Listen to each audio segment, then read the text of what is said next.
2 Coríntios, queridos, capítulo 1. Então lembre sempre de usar a oração para colocar para fora as suas angústias, para se apresentar diante de Deus.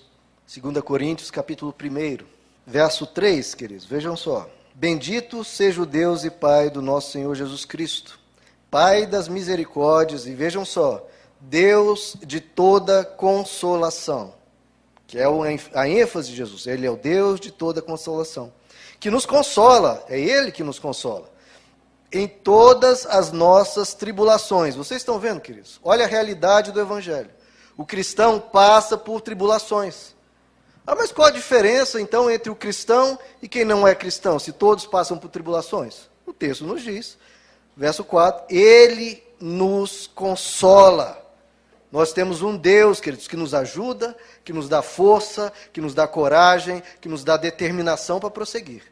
Ele nos consola em todas as nossas tribulações. E para quê? Veja só.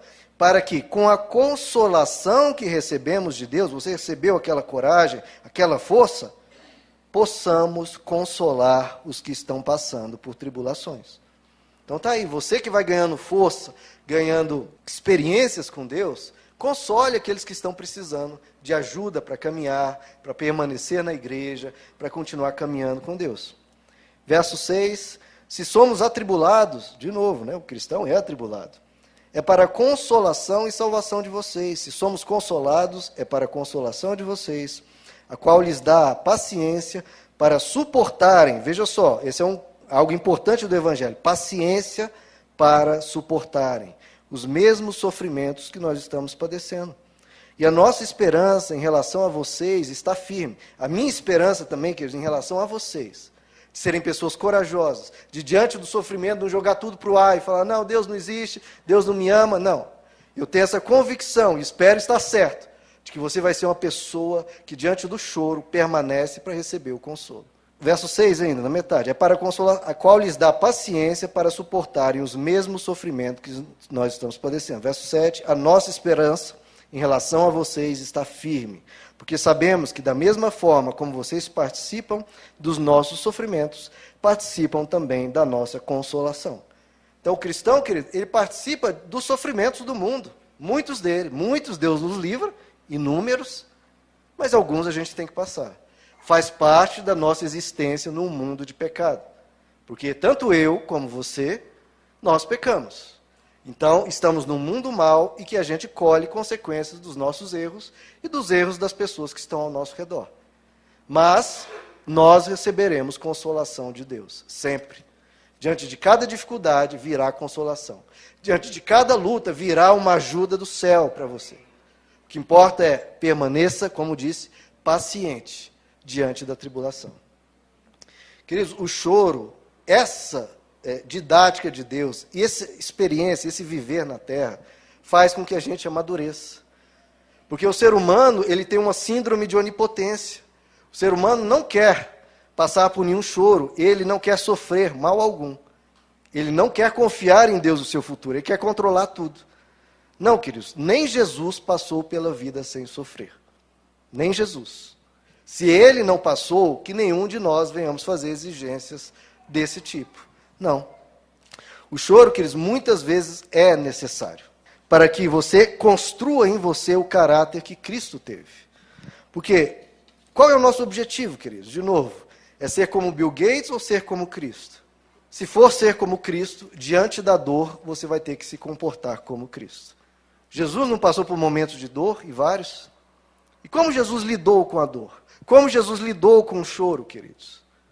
E é assim que você tem que aprender a lidar. Jesus lidou com a dor e com o choro sem culpar Deus, não ficou acusando Deus disso, Deus está me punindo, Deus é mau, Deus não existe, não. Sem culpar a Deus, sem se revoltar, sem se tornar mal, porque alguns, diante do sofrimento, jogam a toalha para cima e dizem, não quer saber? Se as pessoas fazem assim comigo, eu vou fazer assim com elas também. E elas abandonam a caminhada que tinham, o caráter que elas vinham construindo. Não, queridos, passe pelos momentos de dor, sem se tornar mal, sem negociar os princípios e os valores que você tem. Passe pela dor sem se destruir. Passe pela dor sem murmurar. Porque a murmuração também envenena o seu coração, faz você uma pessoa amarga, faz você desgostosa com a vida, faz a vida ficar cinzenta. Tudo isso, queridos, quando você trata a vida nessa beleza do Evangelho, de passar pela dor, entendendo que faz parte, sem perder a esperança, sem perder Deus de vista, diante das tempestades, caminhe olhando para Jesus. Diante de cada dificuldade, saiba que virá o tempo da bonança. É preto no branco, é simples assim, virá o consolo. Se você está passando por um momento de dificuldade, saiba, virá o momento do consolo. O que você tem que fazer é permaneça na jornada.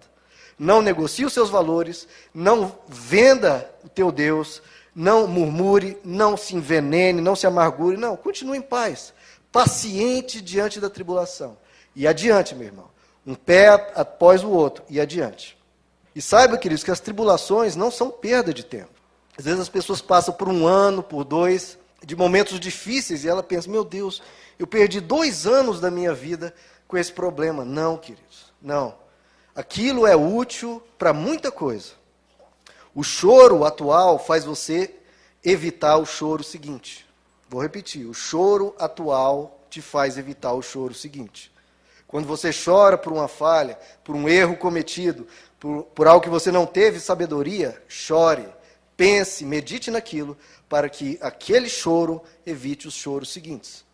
Então, até os momentos ruins da vida, que você pensa, mas eu perdi tempo. Sim, mas aquilo te trouxe sabedoria. O errar te faz repensar uma forma de pensar a vida. Você tinha um entendimento, errou, viu que aquele entendimento é errado, você vira e aprende. Aprender, queridos, é uma grande riqueza do ser humano. É isso que nos diferencia das pessoas que são duras de coração e que não aprendem. Não, aprenda, para que você cresça cada vez mais. Quem que quer ser salvo, queridos? Levanta a mão. Quem quer ser salvo? Quer mesmo, meus irmãos? Se você quer ser salvo, queridos, no Evangelho, não é ser meramente salvo do inferno. Ser salvo no Evangelho não é meramente ir para a morada eterna com Deus. Ser salvo no Evangelho é ser salvo do egoísmo, é ser salvo do ódio, é ser salvo da ira, é ser salvo das más atitudes. Ser salvo é ser salvo da dureza de coração, tudo isso. É ser salvo do inferno que tenta ser formado dentro de você. E para você ser salvo disso, queridos, enquanto você não for salvo dessas coisas, haverá momentos de dor. Porque o egoísmo gera dor.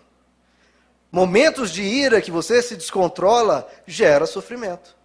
Momentos que você permite o seu coração se encher de ódio, vai ter sofrimento. O seu maltratar das pessoas, sua forma de lidar, muitas vezes ruim com a vida, vai trazer sofrimento.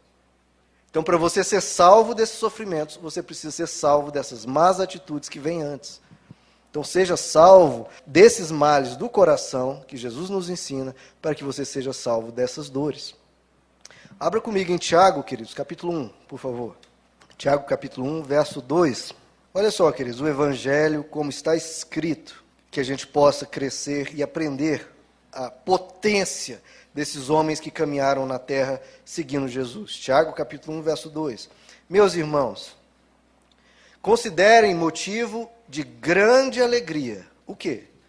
O fato de passarem por diversas provações. O que ele está dizendo aqui? Bem-aventurado, ou seja, felizes, grande alegria têm os que passarem por diversas provações, os que chorarem. Bem-aventurados os que choram. Por quê? Ele continua no verso 3. Pois vocês sabem que a prova da sua fé produz perseverança. E a perseverança deve ter ação completa, a fim de que vocês sejam maduros e íntegros, sem lhes faltar coisa alguma. Então é isso que o Evangelho ensina, queridos. Você deve considerar, num momento de luta, um período de prova da sua fé. Você tem que mostrar para Deus e o mundo está olhando o cristão que você é diante da dor. Porque ser cristão, glorificar a Deus, aleluia, ressuscitou e cantar, e aconselhar todo mundo, vem seguir Jesus, vem seguir. E isso é ótimo, mas é fácil no momento da alegria. Mas aí vem a prova da sua fé, onde Deus, os anjos, os demônios e o mundo lá fora vai olhar para a sua vida, diante da dor, E como você vai se comportar? Vai murmurar? Vai acusar Deus? Vai dizer que Deus não existe? Vai jogar tudo para o alto e se tornar uma pessoa sem caráter? Ou vai falar, diante da dor, eu sirvo a Deus. E diante da dor, Ele é o meu Deus. E eu não perco as minhas esperanças, porque eu sei que Ele é fiel. E o Evangelho funciona na bonança e o Evangelho funciona na tempestade.